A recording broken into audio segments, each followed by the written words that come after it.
Hi friends, உங்கள் எல்லாருக்கும் என்னுடைய அன்பான வணக்கம். வெல்கம் டு நெஞ்சுக்குள்ளே. இது ஷர்மிளா ஃப்ராங்கோவின் தாலாட்டும் காதல் நாவல் பகுதி 7-8. வாசிப்பது ஷர்மிளா ஃப்ராங்கோ. ஃப்ரெண்ட்ஸ், இது வரைக்கும் சேனலை சப்ஸ்கிரைப் பண்ணாதவங்க சப்ஸ்கிரைப் பண்ணிக்கங்க. வாங்க ஃப்ரெண்ட்ஸ், கதைக்குள்ள போலாம். நிரஞ்சனா அவள் அம்மாவோடு அவளது வீட்டிற்கு செல்லும் முன் ஜீவனின் அப்பா வழக்கறிஞரை அழைத்து அவரிடம் போனில் பேசியிருந்தார். மியூச்சுவல் டைவர்ஸ் ஆனதால் எளிதில் விவாகரத்து பெற்றுவிடலாம் என்று வழக்கறிஞர் கூறியிருந்தார். நாளை விவாகரத்து பத்திரத்தை கொண்டு வருவதாகவும் அவர் கூறியிருந்தார். விவாகரத்து பத்திரத்தில் கையெழுத்திட்ட பின் நாளை அவளது வீடு திரும்புமாறு ஜீவன் நிரஞ்சனாவிடம் கூறியிருந்தான். ஆனால் அவள் அதை மறுத்துவிட்டாள். இல்ல, இன்னைக்கு போனாலும் நாளைக்கு போனாலும் எல்லாமே ஒண்ணுதானே.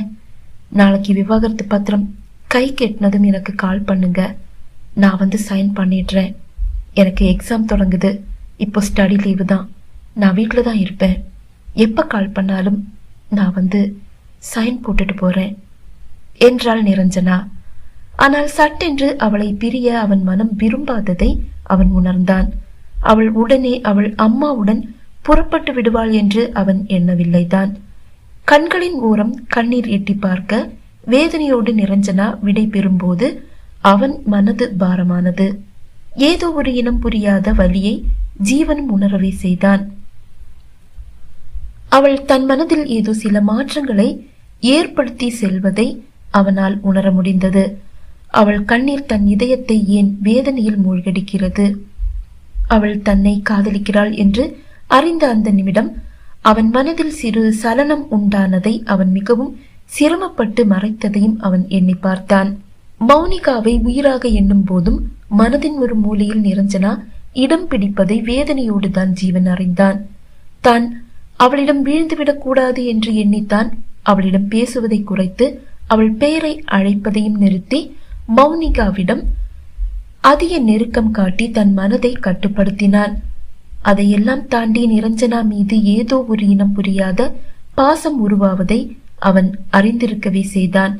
தன் ஜாதகம் அவளை பாதிக்கும் என்று அவன் உணர்ந்த போது துடித்துதான் போனான். அவள் உயிருடன் இருக்க வேண்டும் என்று எண்ணித்தான் அன்று புகைப்படத்தை எடுக்க முடியாமல் அவள் கீழே விழுந்த போதே அவளை விவாகரத்து செய்து அவள் உயிரை காக்க எண்ணினான். இன்று 2வது முறை அவள் உயிர் தன் கையில் பத்திரமாக காக்கப்பட்டாலும் அவளை தன்னால் எப்போதும் காக்க இயலாது என்ற எண்ணம் அவனை வேட்டையாடவே உடனே விவாகரத்து என்ற முடிவுக்கு வந்தான். என்று தான் மட்டும் அவளை காப்பாற்ற தவறியிருந்தால் என்ன நடந்திருக்கும் என்று எண்ணிய போதே அவன் உடலில் ஒரு நடுக்கம் உருவானது. அவள் மரணம், அதை எண்ணி பார்க்க கூட அவன் மனம் விரும்பவில்லை. நிரஞ்சனா அவள் வீட்டிற்கு சென்று விட்டாள். அழகான ஒரு தென்றல் வீசி ஓய்ந்தது போல் அவனுக்கு தோன்றியது. அவன் தன் அறைக்குள் வரும்போது ஒரு இனம் புரியாத தனிமையை அவன் உணர்ந்தான். அந்த தனிமை அவனை சுட்டது. அவள் படுக்கும் அந்த இடமும், அவளை சுமக்கும் அந்த போர்வையும், அவள் தலையை தாங்கும் அந்த தலையணையும், அவள் போர்த்தும் அந்த போர்வையும் தங்கள் தோழியை காணாது அழுகின்றனவோ என்று அவனுக்கு தோன்றியது. இத்தனை நாள் அவள் தன்னோடு தன் அறையில் இரவு முழுவதும் இருந்த போது எந்த ஒரு சலனமும் அவன் மனதில் இருக்கவில்லை. ஆனால் இன்று அவள் இனி நிரந்தரமாக தன்னுடன் இல்லை என்ற நிலை வந்தபோது ஏனோ மனது வலிக்கிறது.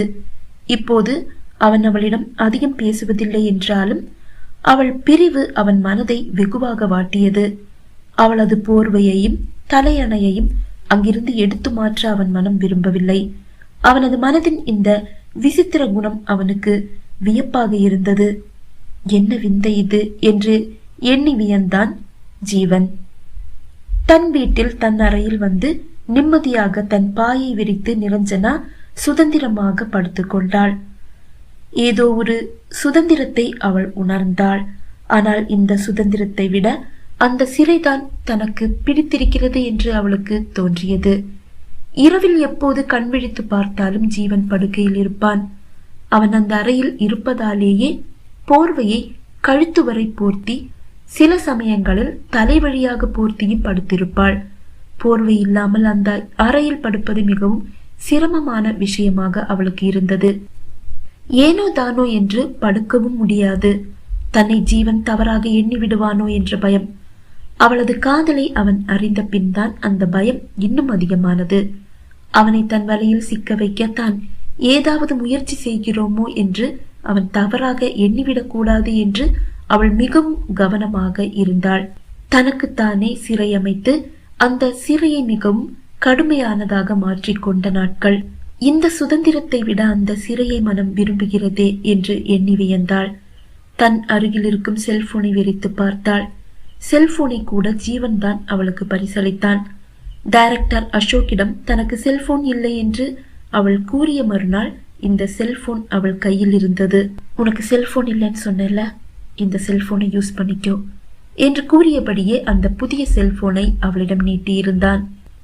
அந்த செல்போனில் டைரக்டரிடம் கதையை பற்றி பேசிய போது, அப்படின்னா 1 வருஷத்துல இந்த கதை முடிவுக்கு வந்துடும்ல, கதை முடிஞ்சதுக்கு அப்புறமா முடிவு நமக்கு பிடிச்சிருந்தா அதையே கதைக்கு முடிவா வச்சுக்கலாம், இல்லனா நமக்கு பிடிச்ச மாதிரி முடிவை மாத்தி அமைச்சுக்கலாம் என்று கூறியிருந்தார் டைரக்டர் அசோக். அதனால் இந்த கதையை விட்டுவிட்டு அவர் வேறு சினிமாவின் பின்னால் சென்று விட்டார். கதை முடிவடைந்தால் அவருக்கு போன் செய்து கதையை பற்றி கூற வேண்டும் என்று அவர் கூறியிருந்தார்.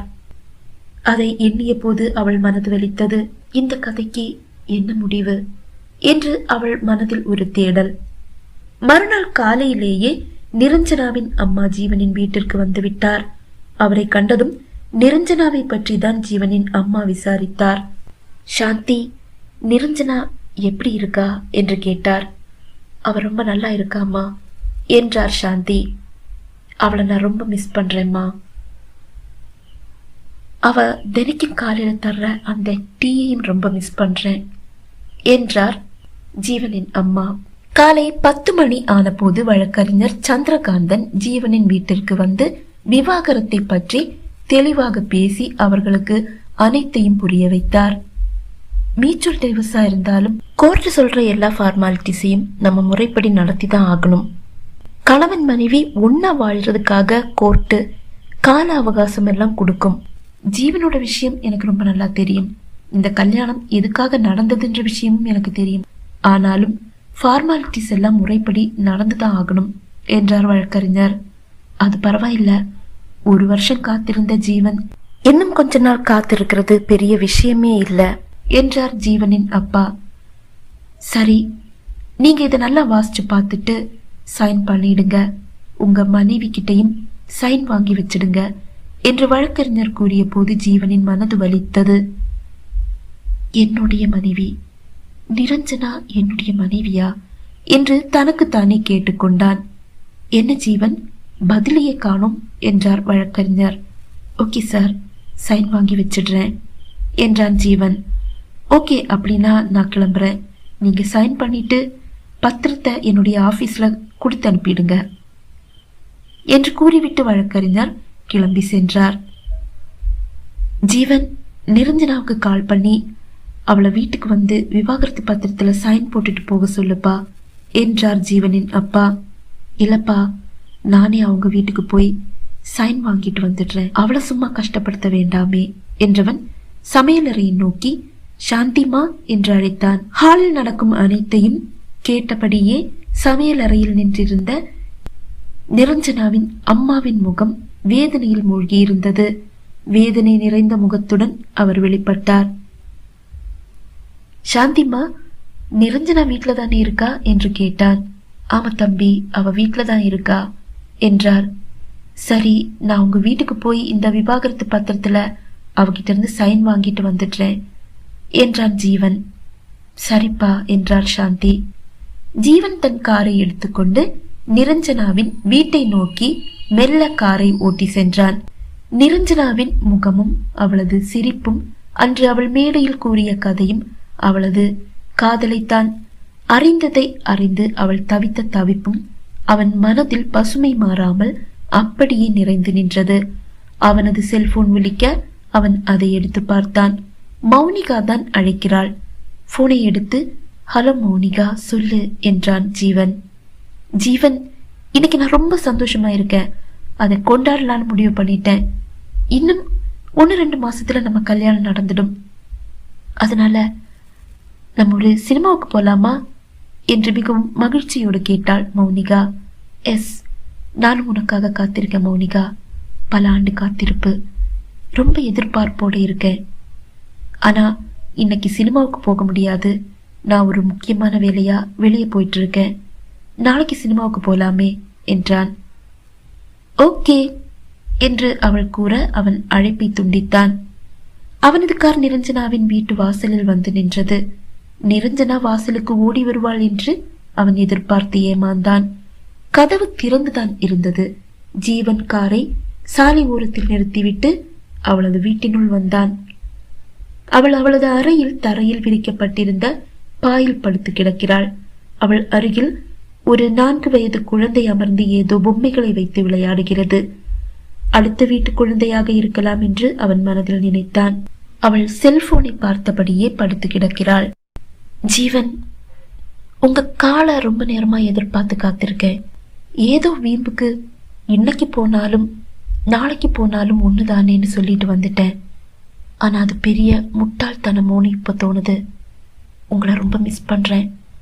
உங்களை பார்க்காம இருக்க முடியல ஜீவன். உங்களை ஒரு நாள் ஒரு தடவையாவது பார்க்கலனா பைத்தியம் பிடிக்கிற மாதிரி இருக்கு. என்னுடைய தவிப்பும் வேதனையும் வலியும் எல்லாம் உங்களுக்கு எங்க தெரிய போகுது? நீங்க உங்க மௌனிகாவோட ஜாலியா ஊர் சுத்திட்டு, இல்ல ஜாலியா நெருக்கமா அவளை கட்டி பிடிச்சிட்டு உங்க வீட்டுல உட்காந்துருப்பீங்க. சேச்ச, இன்னைக்கு ஆபீஸ் போயிருப்பீங்கல்ல? இல்லையே, இன்னைக்கு வக்கீல் வர்றதா சொன்னதால கண்டிப்பா நீங்க வீட்டுலதான் இருப்பீங்க.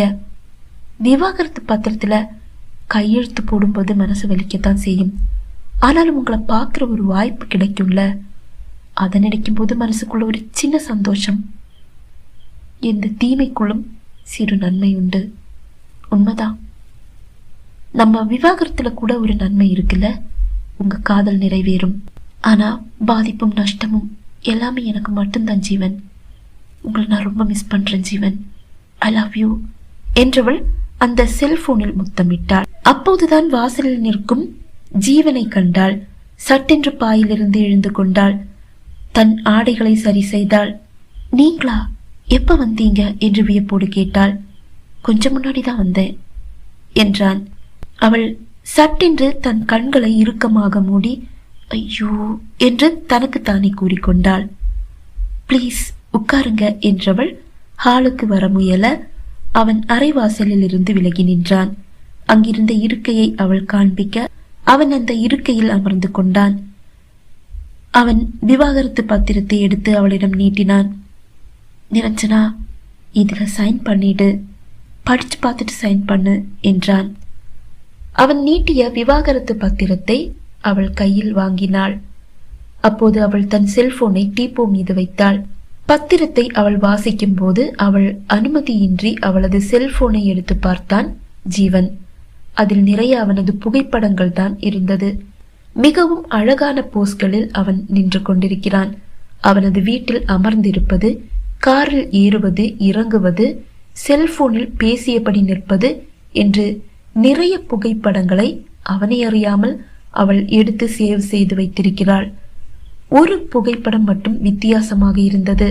அதை வியப்போடு பார்த்தான் ஜீவன். ஜீவனும் நிரஞ்சனாவும் மிகவும் நெருக்கமாக கட்டி அணைத்தபடி இருக்கும் ஒரு புகைப்படம். இப்படி ஒரு போட்டோ, இது எப்படி என்று மனதில் எண்ணியவன் அது நிரஞ்சனாவின் புகைப்படம் அல்ல, மௌனிகாவின் புகைப்படம் என்று அறிந்தான். மௌனிகாவின் தலையை மாற்றிவிட்டு நிரஞ்சனாவின் தலையை அவள் பொருத்தி இருக்கிறாள். அவள் தன் மீது வைத்திருக்கும் காதலை எண்ணி வியந்தபடி செல்போனில் இருந்து மெல்ல தலை உயர்த்தி அவளை பார்த்தான். விவாகரத்து பத்திரத்தை வாசித்து பார்க்கும் அவள் விழிகளிலிருந்து கண்ணீர் முத்துக்கள் கீழே விழுந்து சிதறுகின்றன. அவள் சட்டென்று அதை துடைத்தாள்.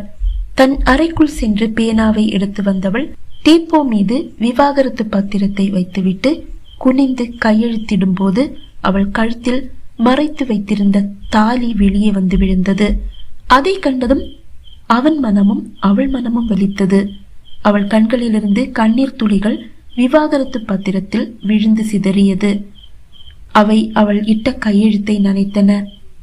பேனாவை விவாகரத்து பத்திரத்தின் மீது அப்படியே போட்டுவிட்டு வேகமாக தன் அறைக்குள் சென்று கதவை தாளிட்டாள் நிரஞ்சனா. அவள் வாயை பொத்தி அழுதாலும் மெலிதாக அந்த சத்தம் ஜீவனின் செவியையும் எட்டியது. கண்ணீரால் நனைந்த அவளது கையெழுத்தை வாசித்து பார்த்தான் ஜீவன். நிரஞ்சனா ஜீவன். அதை வாசித்த போது அவன் கண்களில் இருந்து கண்ணீர் எட்டி பார்த்தது. அந்த கையெழுத்தின் மீது அவனது கண்ணீரும் வந்து விழுந்தது. அவர்கள் ஒன்று சேராமல் பிரிந்தாலும் அவர்களது கண்ணீர் துளிகள் விவாகரத்து பத்திரத்தில் ஒன்று சேர்ந்தன. விவாகரத்து பத்திரத்தை எடுத்துக்கொண்டு வீட்டிற்கு வந்தான் ஜீவன். அவன் வேதனையோடு வீட்டிற்குள் வருவதை ஹாலில் அமர்ந்தபடி பார்த்து கொண்டிருந்தார் ஜீவனின் அம்மா. என்ன ஜீவன், நிரஞ்சனா எப்படி இருக்கா? அவ விவாகரத்து பத்திரத்துல கையெழுத்து போட்டுட்டாளா என்று வேதனையோடு கேட்டார். பத்திரத்துல கையெழுத்து போட்டுட்டாமா என்று கூறியவன் விவாகரத்து பத்திரத்தை அங்கிருந்த டீப்போ மீது வைத்துவிட்டு மாடி ஏறி தன் அறைக்கு சென்றான். அவனது அம்மா அந்த பத்திரத்தை எடுத்து வாசித்து பார்த்தார். நிரஞ்சனா ஜீவன். இந்த கையெழுத்திலிருந்தே நிரஞ்சனா ஜீவனை எந்த அளவு நேசிக்கிறான்னு தெரியுது. இவங்க 2 பேரையும் பிரிச்சு வச்சு அழகு பார்க்குது விதி என்று மனதில் எண்ணினார். அந்த கையெழுத்து நனைந்திருப்பதையும் கண்டார். மறுநாள் அது வழியாக வந்த வழக்கறிஞர் ஜீவனின் வீட்டிற்கும் வந்தார். ஆபீஸ் செல்ல தயாராகி மாடி இறங்கி கீழே வந்து கொண்டிருந்தான் ஜீவன். வழக்கறிஞரை கண்டதும் வாங்க சார் என்றான். என்னப்பா, விவாகரத்து பத்திரத்துல கையெழுத்து போட்டாச்சா என்று கேட்டார். போட்டாச்சு சார் என்றவன் அங்கு டீப்போ மீது இருந்த விவாகரத்து பத்திரத்தை எடுத்து வழக்கறிஞரிடம் கொடுத்தான். அவர் அதை வாங்கி பிரித்து பார்த்தார். என்னப்பா, கையெழுத்து நனைஞ்சு அழிஞ்சிருக்கே என்று கேட்டார். ஜீவன் பதில் எதுவும் கூறவில்லை. இந்த விவாகரத்துல யாருக்கு விருப்பம் இல்லை என்று அவர் கேட்டார். அதற்கும் ஜீவன் பதில் எதுவும் கூறவில்லை. என்னப்பா, பேச்சையே காணோம், 2 பேருக்குமே இந்த விவாகரத்துல விருப்பம் இல்லையா என்று கேட்டார். அப்படியெல்லாம் எதுவும் இல்லை சார், அது ஏதோ தண்ணிப்பட்டு நனைஞ்சிருக்கு என்றான். இல்லப்பா, இது தண்ணிப்பட்டு நனையில, கண்ணீர் பட்டு நனைஞ்சிருக்கு. இப்படி கண்ணீர் பட்டு நனைஞ்ச விவாகரத்து பத்திரங்களை நிறைய நான் பார்த்துருக்கேன். அந்த விவாகரத்து எதுவுமே இன்னைக்கு வரைக்கும் நடந்ததா சரித்திரமே இல்லை என்றார். ஆனா இந்த விவாகரத்து கண்டிப்பா நடக்கும் சார். இந்த கல்யாணமே விவாகரத்து பண்ணணுன்ற எண்ணத்தோட நடந்ததுதான். கண்டிப்பா இந்த விவாகரத்து நடக்கும், நடந்துதான் ஆகணும் என்று வேதனையோடு கூறினான் ஜீவன். அவனது வார்த்தைகளில் வேதனை ஒளிந்திருப்பதை வழக்கறிஞரும் அறிந்தார். வழக்கறிஞர் விவாகரத்து பத்திரத்துடன் வீட்டிலிருந்து வெளியே செல்லும் போதுதான் மௌனிகா தன் அருகில் நிற்பதை கண்டான் ஜீவன். என்னாச்சு ஜீவன், வக்கீல் ஏதேதோ சொல்றாரே, அந்த வேலைக்காரி மக விவாகரத்து பத்திரத்துல கையெழுத்து போட மாட்டேன்னு சொல்லி அழுதாளா என்று கேட்டாள் மௌனிகா. அப்படியெல்லாம் இல்ல மௌனிகா, நான் பத்திரத்தை கொடுத்ததும் உடனே வாங்கி கையெழுத்து போட்டு கொடுத்துட்டா என்றான் ஜீவன். அதுதானே பார்த்தேன், உயிர் மேல யாருக்கு தான் ஆசை இருக்காது. விவாகரத்து பத்திரத்துல அவ கையெழுத்து போடலனா அவளுடைய உயிர் போயிடும்ல, அந்த பயம் அவளுக்கும் இருக்கும் தானே என்றாள் மௌனிகா. ஜீவன் பதில் எதுவும் கூறவில்லை. என்ன ஜீவன், உங்க முகத்துல கூட ஒரு சோகம் தெரியுதே, என்ன ஆச்சு என்றாள். இல்லையே என்றவன், நீ இன்னைக்கு சினிமாவுக்கு போகணும்னு சொன்னல, இன்னைக்கு சாயந்தரம் 3 மணி ஷோக்கு நம்ம போலாம், நீ ரெடியா இரு, நான் 2 மணிக்கே வந்துடுறேன் என்றான். ஓகே ஜீவன், தேங்க்யூ என்றவள் அவன் கன்னத்தில் முத்தமிட்டாள். ஜீவன் மௌனிகா இருவரும் தியேட்டரை அடையும் போது தியேட்டரினுள் நிரஞ்சனாவும் அவள் தோழிகளும் நின்று கொண்டிருப்பதை ஜீவன் கண்டான். ஜீவன் மட்டும்தான் அவர்களை கண்டான். நிரஞ்சனாவோ மௌனிகாவோ ஒருவரை ஒருவர் பார்த்து கொள்ளவில்லை. ஜீவனையும் நிரஞ்சனா பார்க்கவில்லை. ஜீவன் மௌனிகா இருவரும் தியேட்டரினுள் வந்து அமர்ந்தனர். அவர்களின் பின்னால் நிரஞ்சனாவும் அவள் தோழிகளும் வந்தனர். அவர்கள் ஜீவன் மௌனிகா அமர்ந்திருக்கும் இருக்கையின் முன் இருக்கையில் வந்து அமர்ந்தனர். சினிமா துவங்கியது. ஜீவனின் அருகில் 4-5 இளைஞர்கள் அமர்ந்திருந்தனர். சிறிது நேரம் கழித்த போது, டேய் மச்சான், நம்ம முன்னாடி நிரஞ்சனாவும் ஃப்ரெண்ட்ஸும் உட்கார்ந்து இருக்காங்கடா. நான் நிரஞ்சனாவ லேசா உரசி பாக்குறேன். ஓகேனா நான் அவ கூட அவ பக்கத்துல போய் உட்கார்ந்து அவளை கட்டி பிடிச்சு சினிமா முடிகிற வரைக்கும் ஜாலியா இருக்க போறேன் என்றான் ஒரு இளைஞன். ஓகே இல்லைன்னா என்ன பண்ணுவ என்று கேட்டான் ஒரு இளைஞன். ஓகே இல்லைனாலும் சினிமா முடிகிற வரைக்கும் ஒரு சீட்டே தான் இருப்பேன் என்றான் அந்த இளைஞன். அவன் கூறுவது ஜீவனின் செவியில் கணீர் என்று கேட்டது. அந்த இளைஞன் மெல்ல தன் காலை நீட்டி நிரஞ்சனாவின் காலை வருடினான். சினிமாவில் கவனமாக இருந்த நிரஞ்சனா தன் காலை மட்டும் முன்னால் இழுத்து கொண்டாள். அந்த இளைஞன் முன்னால் நகர்ந்து அமர்ந்து அவள் தோளில் மெல்ல கை வைத்தான்.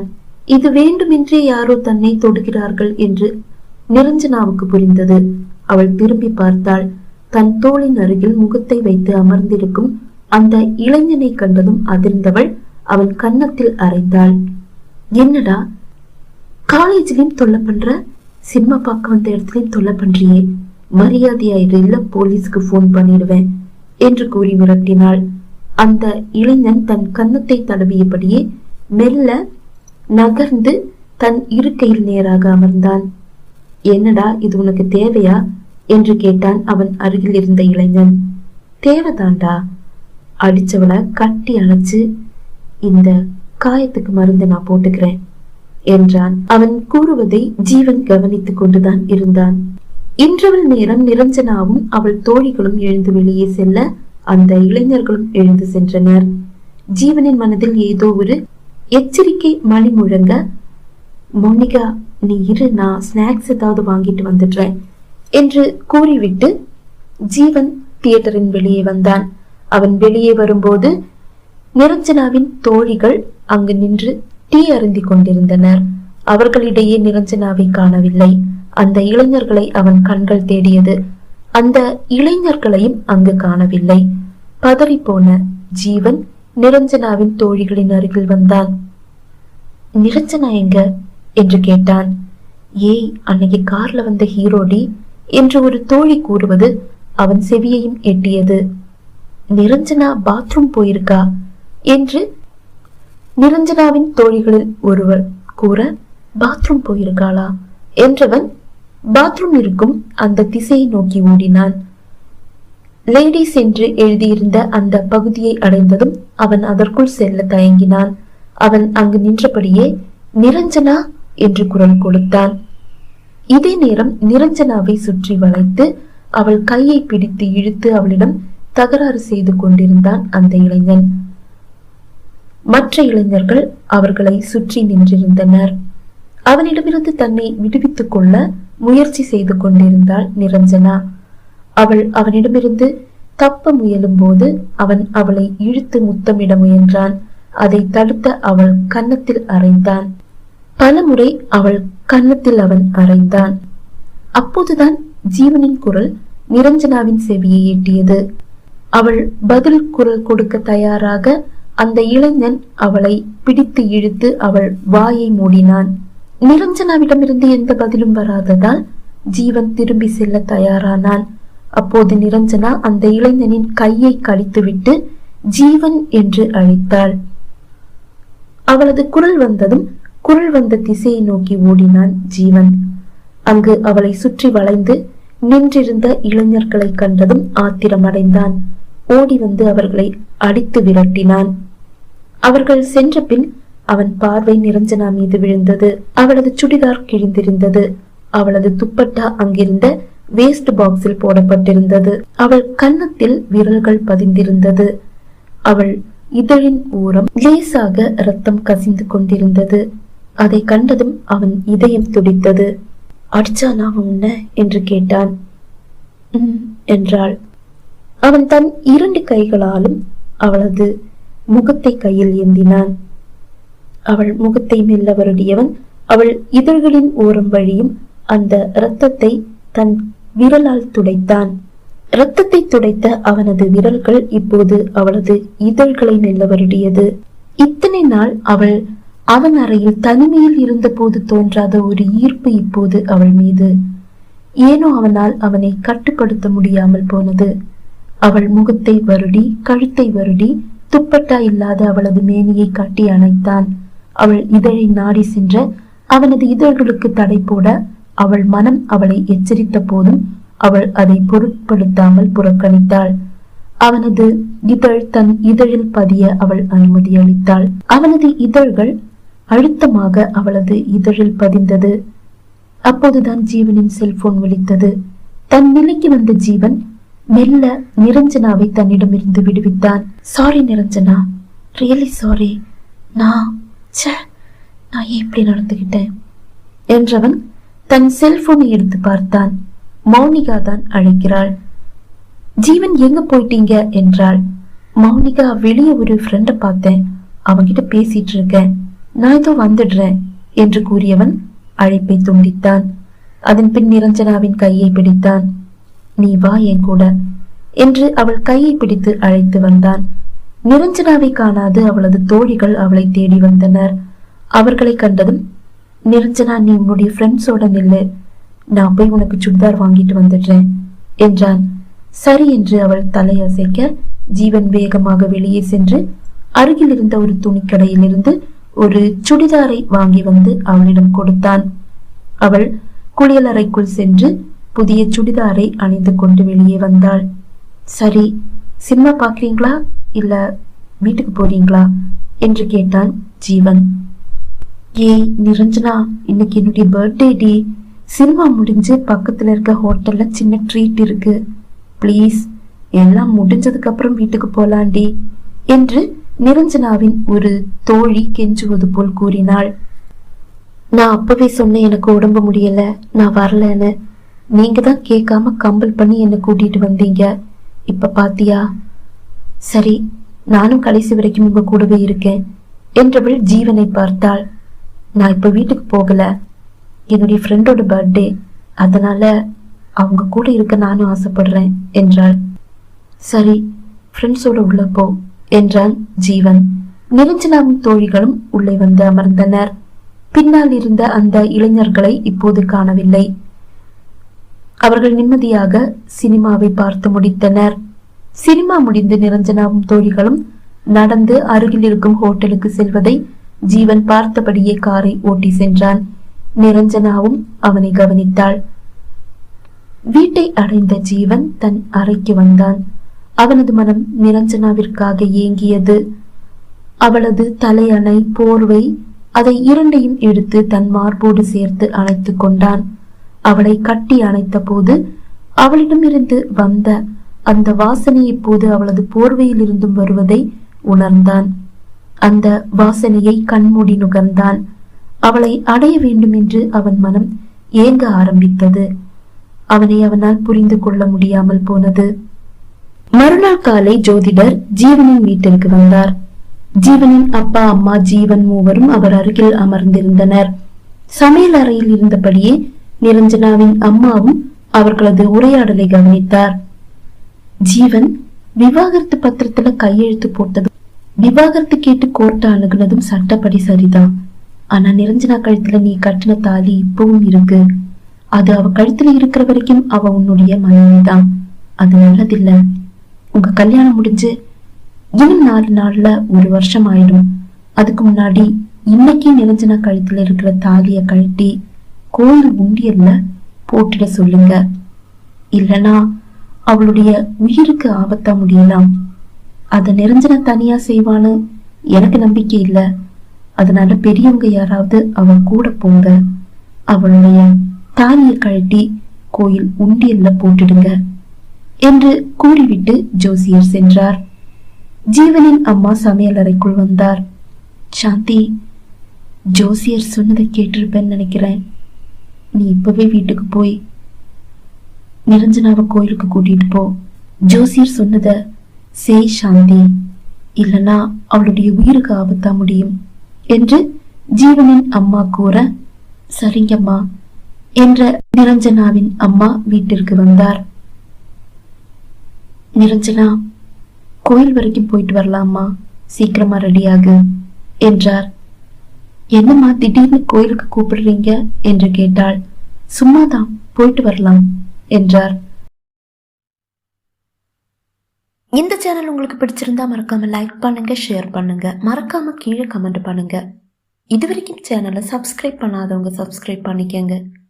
கதையோட அடுத்த பகுதியில் உங்களை சந்திக்கும் வரை விடைபெறுகிறேன். நன்றி, வணக்கம்.